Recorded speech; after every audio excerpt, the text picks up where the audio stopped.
What's up, everyone? This is BigPowner, and this is going to be a dual purpose help video for advancing your Atlas, getting to a place where the stuff becomes more rewarding, and it's also going to help you use the functions of the Atlas. So this is going to be the personal things that I do to do these things. I think that a lot of players may understand how the Atlas works, or a lot of players just don't understand how the new Atlas works because we did get the Conquerors Atlas released 2 seasons ago. So it's still like one of those things that I feel like, we've only done, even people that have played since Conquerors the Atlas, they might forget things each league or something like that. So I'm going to kind of touch on that stuff, and then I'm also going to relate it to, like, at different stages, what it is that I'm doing to gradually be increasing my currency. The first thing that we need to note is the usage of our Atlas and our missions. There's missions that I use kind of just to boost rewards and stuff that's in the maps, and then to just kind of capitalize on those extra rewards and the things that they bring as extra rewards. Um, if as you're advancing, you want anything that's going to give you extra maps, extra completion, stuff like that. The Temple of at Zodal, I don't know how to say it right. Anyways, the temple is a good thing because there's access to maps. So if you're trying to advance, if you're struggling with maps, you should pay attention when you're doing the temple. And if you see a room with maps, kill the boss on that. That's going to turn that into a map room. Obviously, you have to make sure that those rooms are connected. So those are things you need to pay attention to. Once again, this is kind of just a general overlay. So if you have questions about a specific mechanic, go ahead and ask in the comments. I'm not going to go into everything, otherwise this would be like a 4-hour video. Um, so Einhar is good because he's something that you can pretty much throw into any map, and as long as it's of that tier, you're going to be able to get the beasts of that reward tier. So he's kind of something like at this point in the league, I'm only playing 14, 15, 16 maps. So he's something that I kind of use in lower maps because what I play, like tier 14, I basically do at Zoel and Einhar in lower tier maps. Jun is kind of like any in the red maps. I can use him 14, 15, 16 because it's just unlocking the rooms basically to give me reward boosts. There are certain specific things that I'll go for, like white sockets. Like I knew I needed a white socket for my sixth link, so I put Verici into research. If you don't know the syndicate well, my suggestion is you just type in here. We'll bring this up. If you have questions with syndicate, the best thing to do is just to go to Google and type in syndicate chart, PoE chart, and this will bring you this up. You can use something like this, or they have just this one, which just gives you a list of the stuff here. This is just a full list of all the different stuff and where the leaders need to be. And the only thing you really need to understand with this, unless you're trying to farm it, which I don't farm this. The reason why I don't farm this is because I like to actually complete the mastermind and collect the mass amount of rewards, and I don't like taking the time to set stuff up. So that's one thing that if you ask me about, I'm going to tell you to look for someone else who enjoys farming this, because I don't. I like to just run it, get my mastermind rewards, get my chances at my crafting recipes, and collect whatever comes in without spending a lot of time moving stuff around. I'm not really into that, so I'm not going to be the expert on it. If you're just trying to get specific things for, like, you need your white socket, you're going to get Verici, and you find Verici, or you find the mod. Where's Verici? Well, he'd be at the bottom, duh. So contains white socket 1 to 3. So I'd be like, all right, well, I need him in research. A leader gives you 2 of whatever bench or reward, chest, reward, bench, and then everyone else that's in that row will give you just 1 reward. The level of that reward is going to depend on their rank. The higher the rank, the better. 3 stars, the best. So, like with Verici, it's 1 to 3 sockets is the max. So if he's at tier 3, which it doesn't guarantee 3 sockets, it's 1, 2, 3. If he's only level 1, you only get 1 socket. If he's level 2, you get 1 to 2 sockets. It's like a random roll. Um, and then if he's in leader, you get two attempts at that. So that is how that works. I just basically run it. I knew I wanted a white socket, so I focused on getting Barici into research so I could get my white socket. Um, I, I mean, Nico, this is soul fight. I have videos going back if you're really into delving. I did cover delve pretty hard like 2 seasons ago. I don't like delving, so I'm not, and it's not, it's gotten worse actually reward wise last league and this league. So I'm not going to be doing delve stuff. If you want content I did on delve, if you enjoy delve, go check out the content from 2 seasons ago or find someone who's actively playing it. But I would suggest you check out the reward breakdowns that I did on it because there's always a lot of lying videos about how rewarding it is, and that's what I did kind of in depth is what the actual rewards are. So Xana is something we can use to advance. What Wherever you're at, if whether you're still in white maps, yellow maps, red maps, Xana is really good because you use her to boost up the maps that you're at. What I tend to do is if I'm trying to advance early, I take all of my Xanas and I use her to jump to the next tier. So if I'm in white maps, I save my Xanas till I have tier 5 maps, and then I use a Xana, which then gives me the opportunity to go into a tier 6 map, which is yellow, and then that tier 6 map will have chances to drop, a tier 7, tier 8 map, which then boosts me up. So then when I hit yellow, I save those Xanas, the yellow Xanas, till I hit tier 10 maps, and then I use Xana in a tier 10, and then she's going to let me open up a red map, tier 11, and then that tier 11 will give me the ability to get tier 11, tier 12, till tier 13 maps. So that's how I do that. Once we get into a place where we're farming tier 14, 15, 16, we only want to use Xana on tier 16 maps. This is extremely important, and why is this? This ties into the rewards. What is it that at tier 16 is so important that we only use Xana on tier 16s? Tier 16 maps are the only maps that half the Guardians can spawn on. Guardian fragments are always going to be valuable because it gives chances for us to kill the Guardians. Then we use those fragments to go for Uber Elder. There's the uniques that have value that people go after as boss killers. So just selling the fragments is always going to generate currency for you. And unless it's a tier 16 map, some of the maps that it's offering, like say I do a tier 15, like half of the maps probably are going to be tier 15s, which that just completely removes 50% of the chances for it to be a one of the original Guardian maps, the Chimera, Chimera, Minotaur, or Phoenix. So for Chimera, Phoenix, Minotaur, and Hydra. So we don't want to do that. You want to once you get to a place where you're comfortable, you only want to be opening these on tier 16s. Yes, you can get the new Guardians. You can get them on below tier 16, but in order to give yourself the highest chance of getting the most rewarding maps, you want to be opening them on tier 16. It can make a really big difference in the amount of currency that's generated from Xana. If you don't get a Guardian map, chance for currency, you want to be selecting a map that you don't have completion on. This is one of the best ways to get completion. The more completion we have, the better rewards we get, the more chance for map drops we have. So completion is really important. Those are the two things you want to be focusing on with Xana is completion, advancement, and then currency, because she'll give you chances to open expensive maps. You can also get chances at the synthesis maps, like Cortex, which gives you a chance at the divine flask that's every league is pretty consistently in between the range of like 10 to 30 exalts throughout the whole league. So, it gives us really good chances. Last season, Doriani's was like really, really expensive. So that was like, 10, 20 exalt map for most of the league, at least until when I stopped playing. So it gives us some chances for some really big rewards. So Xana's my girl. She's like my favorite.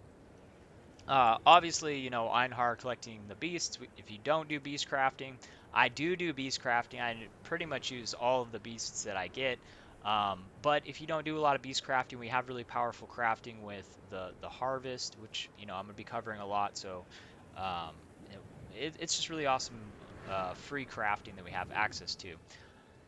But Einhar, it's extra quantity to the map, it's more kills, and it gives you a chance for expensive beasts, which you can then, sell if you're not going to use them, or you can use them to for powerful crafting combinations with the new harvest mechanic, which, I'll go into more depth in advanced crafting for stuff like that as we move forward into the league.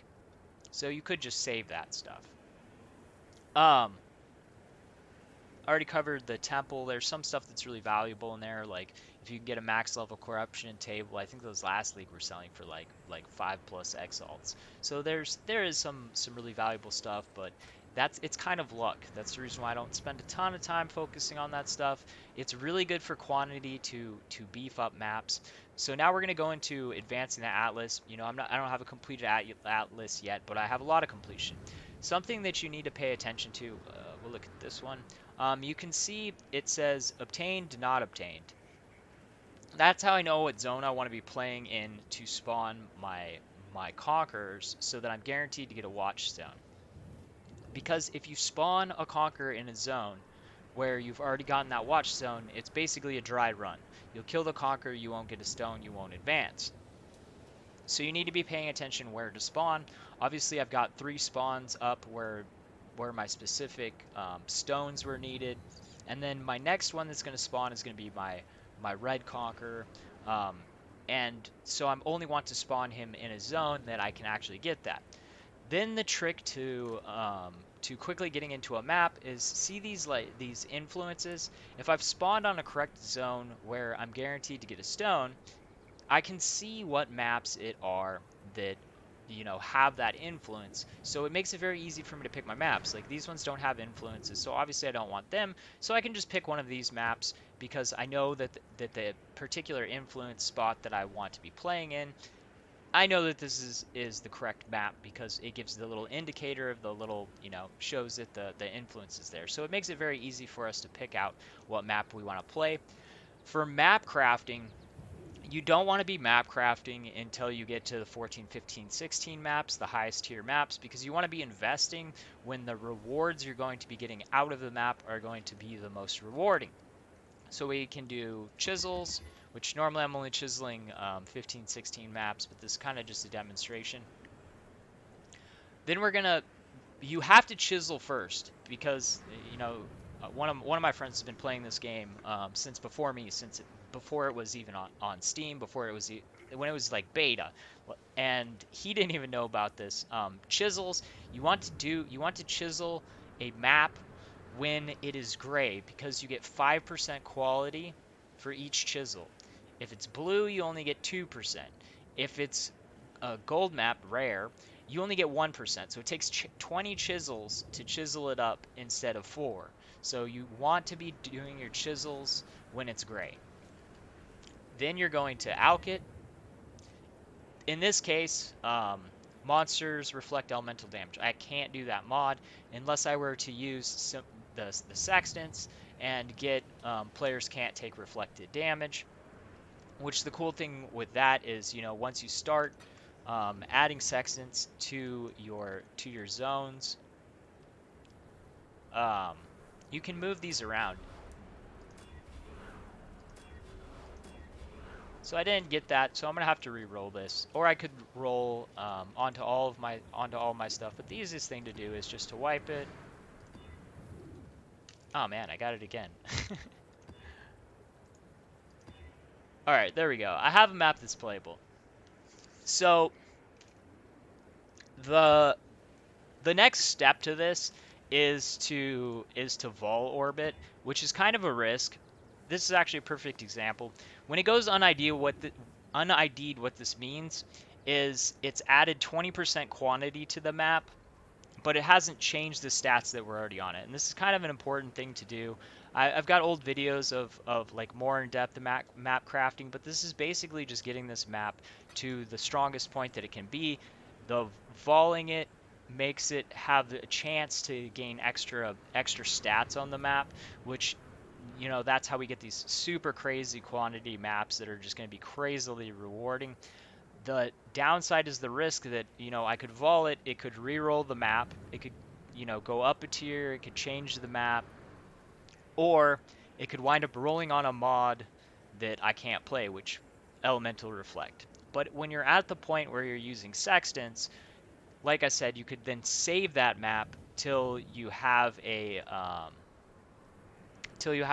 modifier that blocks elemental damage, and then you can still use that.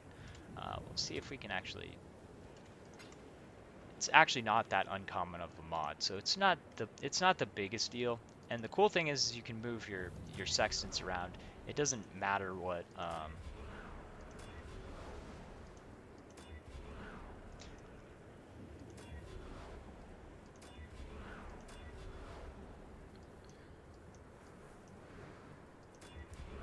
There we go.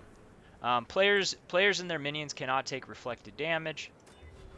I go and roll the rest of these. Um, so I can then save this. Like if I had that elemental reflect map, I could take it and just put it here. The thing that I tend to do is I tend to move the entire sets. Like if I've already done a set, like say I've ran one map and I have two uses left on each one of these, I would swap all of the stones so I don't wind up in a situation where I have like odd numbers, like one has three uses, one has two, one has one, and it just makes it messy. So I would move the set of stones. That's pretty much it. Um, those are really the basics of this. The only other thing is what Xanamod do we use, and also using fragments. Fragments are a really cheap way to buff it up. Stocking up fragments though can be kind of a pain. I normally stock up fragments by doing blight maps. Blight maps are a really good thing to make currency on still. They're Let me check the prices on the high tier reds. So they're under 50 chaos. If exalted orbs were like 100 chaos, that would be kind of expensive. But the reality is 50 chaos is like I believe right now a quarter. I believe it's about a quarter of a exalted orb. Yeah, 192. So it's like four tier 15, 16 maps for one exalted orb. You're still gonna be making good currency doing that. And it stocks. I like doing them as long as I can make consistent currency on blight maps. Um, I like to do them because it stocks me up on a lot of stuff that's just kind of a pain to buy. Like fragments are kind of a pain to buy. So I enjoy blight maps. If you don't enjoy blight maps, it's not at this like crazy low price like they were last league. I think they're going to come down a lot in price as more people get to end game and are playing more delirium and stuff like that. They're going to come down even more and they'll become even more rewarding because, they'll just be so much cheaper, so the risk reward will increase. Also, they had some changes to oils. Uh, some of the better, like our oil prices are actually pretty low, which is something to note. Only half of an exalted orb is what the gold oils are at. But the thing is now, like, one of the one of the most popular, I would say, notables is Whispers of Doom because it gives you a free curse, which is just an insanely powerful option for an anointment. And it now takes 3 golden oils. So there's going to be a demand for the golden oils. It's surprising how low the the oil prices are, which just means, and the increased price of them probably means a lot of people this league um, are actually playing the blight maps. So that's probably where we're at right now, and I think it's because a lot of people aren't advancing to get those higher shots at currency. Bossing is going to be a consistent currency for this league, and why is that? Because we have going back to PoE Ninja, there's always going to be super popular builds, and what's going to happen with that is then we're going to have things skill gems that just become really, really expensive. And obviously, this league isn't as there's not as much currency, so the prices aren't as inflated as we see. But we are seeing things like Awaken Multi Strike is 23.8 exalts. These prices are actually going to come up on some of these jewels, on some of these Awakened gems. The reason why is because there's not a ton of currency in the market right now, and if there's not a ton of currency for people to be able to buy stuff, the people who want to sell the stuff are going to lower the price until it becomes the price where people can afford. Um, but as more people get to end game, these prices are going to come up because more currency comes into the league, stuff's going to slowly start getting inflated. So the really popular stuff will go up. But, I'm not going to if I get one of these drops, off of one of my Sears kills, I'm going to sell it because I have stuff I want to upgrade. My buying power is strongest at that point because the market doesn't have as much currency in it. That's the way I play, and I'd rather have the stuff I want now so my build can be stronger. Anyways, I hope that this is helpful. Oh wait, there's one other thing I want to cover. Choices for your atlas. So Breach is really good for only two chaos. The Breach is really good, and it was something that I used earlier in like kind of like lower tier red maps. The reason why, it adds a ton of quantity, and it gives us a lot of extra chances for drops, extra chances for XP, and two chaos is pretty affordable. What I'm going to be running for a while is going to be Harbingers. The reason why I'm going to be running Harbingers, we have Nemesis on our map, and Harbingers drop fragments of currency, which the main thing here is they drop fragments of the ancient orb, which is going to have value all league because people are going to be trying to make headhunters. So if we look at the price on those, and I'll explain to you why every map you should be adding Harbingers once you have it unlocked, because it's guaranteed added currency to every single map that you run unless you get into farming um, the Legion or Metamorphosis or something like that. That's really the only thing past that. But as something that's going to add quantity to your map, like more monsters to kill, and it's going to guaranteed over time make you currency, it's going to be 100% something that I'm going to recommend um, as a way to increase the currency. We're at 46.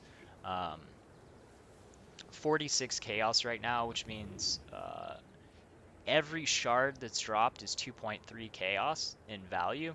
So, like, if you have two fragments of an ancient orb average drop every time that you play, everything else that drops is profit.